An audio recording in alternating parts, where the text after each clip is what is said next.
बहुत समय पहले की बात है।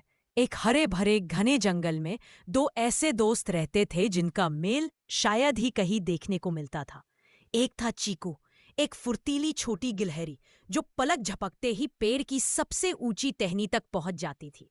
दूसरा था बादल, एक विशालकाय भूरे रंग का भालू जो स्वभाव से बहुत शांत और दयालु था। आकार में जमीन आसमान का अंतर होने के बावजूद चीकू और भालू बादल की दोस्ती पूरे जंगल में मशहूर थी।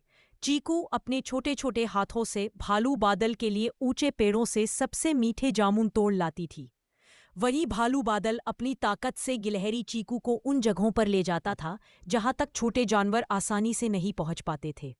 उनकी दोस्ती सिर्फ खेलकूद तक सीमित नहीं थी, उन्होंने एक दूसरे को जंगल में सुरक्षित रहना सिखाया था। एक धूप भरी सुबह भालू और गिलहरी चीकू दोनों दोस्त जंगल के एक नए हिस्से की खोज में निकले। भालू और गिलहरी चीकू चलते चलते भालू बादल का ध्यान भटक गया और उसने गलती से एक गहरे गड्ढे पर कदम रख दिया। यह गड्ढा सूखी पत्तियों से ढका हुआ था। धड़ाम की आवाज के साथ बादल का एक पैर गहरे कीचड़ में फंस गया। बादल ने जोर लगाकर बाहर निकलने की कोशिश की, लेकिन कीचड़ ने उसे मजबूती से जकड़ लिया था। वह दहाड़ते हुए दर्द और डर से चिल्लाने लगा। छोटी गिलहरी चीकू डर गई, लेकिन तुरंत संभली। उसने देखा कि भालू बादल का फंसा हुआ पैर एक बड़ी चट्टान के पास है जो थोड़ी सी झुकी हुई है। डरो मत बादल, मैं हूं ना, गिलहरी चीकू ने कहा। उसकी छोटी सी आवाज डर में भी आत्मविश्वास से भरी थी। भालू बादल ने रोते हुए कहा, चीकू, तुम क्या कर सकती हो? ये चट्टान इतनी भारी है कि तुम इसे हिला भी नहीं सकती। चीकू ने गहरी सांस ली। वह जानती थी कि ताकत से काम नहीं चलेगा। उसने अपनी तेज बुद्धि का इस्तेमाल करने का फैसला किया।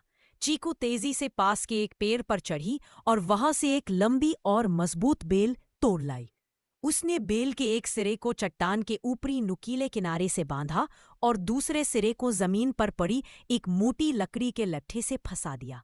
फिर वह उस लट्ठे के ऊपर चढ़ गई और अपनी पूरी फुर्ती और छोटे छोटे धक्कों का इस्तेमाल करके लट्ठे को हिलाने लगी, जिससे बेल पर दबाव पड़ा।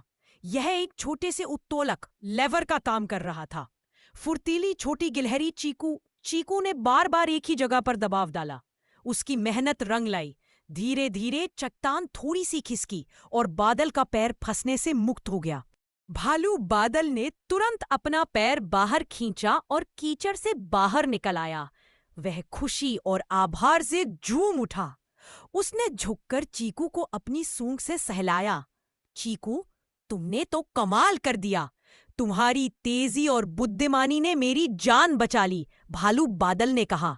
उस दिन के बाद से जंगल के सभी जानवरों ने सीखा कि सच्ची दोस्ती में आकार या ताकत मायने नहीं रखती। फुर्तीली छोटी गिलहरी चीकू की बुद्धिमानी और विशालकाय भूरे रंग का भालू बादल की दृढ़ता दोनों मिलकर किसी भी समस्या का समाधान कर सकती थी।